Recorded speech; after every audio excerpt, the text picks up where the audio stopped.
Yeah. We're here in Niagara Falls, Ontario, Canada. This is Heartland Forest. It is middle of November. We are in the midst, actually we've just completing our first week of hand tool workshops. Our second week will begin on Monday. So we've had the guys here for 5 days. And what we're going to do is just have them tell you their story, a little bit about where they're from, how they found this, and what it's done for them. This is Chris. So Chris, full introduction. Christopher Lee Leverton. I'm from San Antonio, Texas. I was raised in Indiana for the most part. So, And branch of the service? I joined the Army in 2000, and joined the Army in 2000 as a reservist. Got sent to Iraq in 2003, and ended up in San Antonio due to injuries.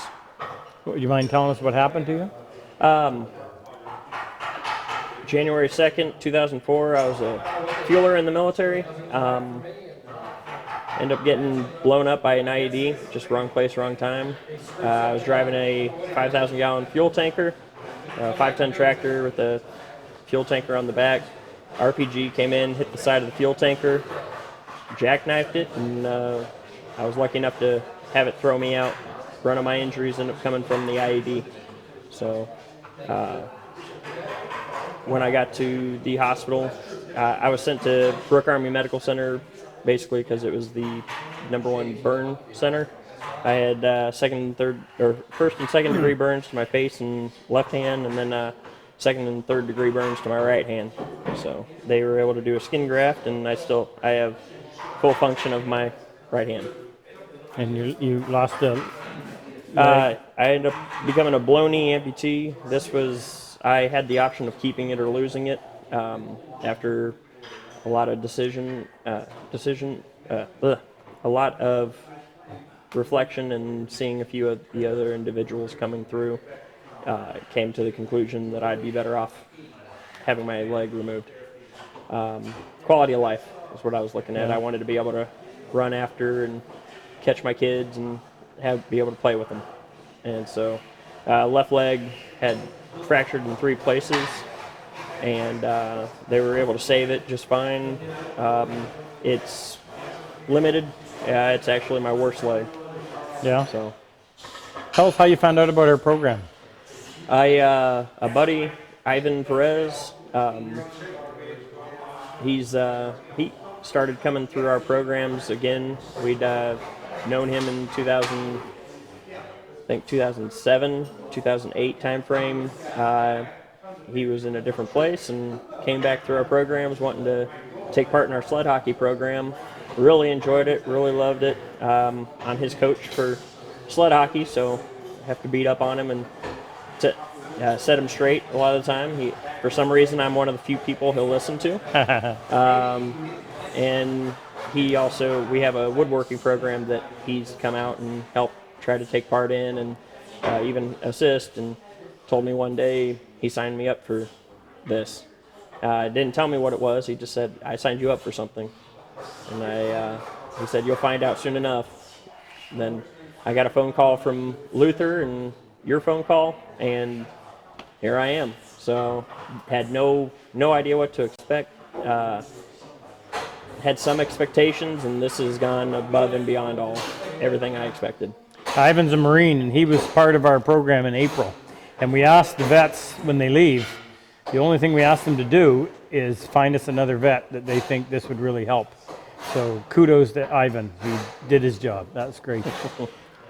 You came here with some expectation. Can you tell us at the end of the 5 days, which is where we are now, how that was met, or if it was met? Well, my expectation was, I didn't really know what fully to expect, and Ivan honestly didn't give me any inkling as to anything going on here, really, except for the fact of you'll know what to do by the end of the session. And I was like, okay. And so come here, and I was just kind of, I'm used to power tools in a workshop, and that's what I'm used to, and find out I really didn't realize it was an all hand tool course till I got here. Really? Yeah, and so once I got here, and just I've never used a hand planer. I've never used a dovetail saw. Pretty much everything that was thrown at us, I've never touched. It's been power tools, and that's been it. So this has given me it's gone above and beyond my expectations. It's given me a whole new perspective on when it comes to woodworking, and a whole new respect for woodworking and the craftsmen of today and old.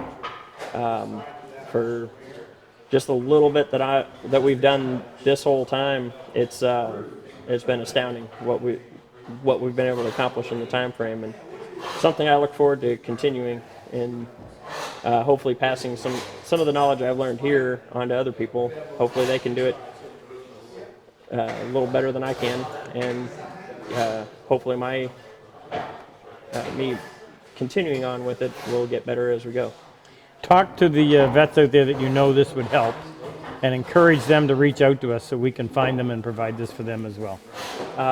Number one, just don't look towards sitting in your room and doing nothing, or sitting at home. And if you're looking for something to do, you want something to look forward to, something to challenge yourself, this is a great opportunity.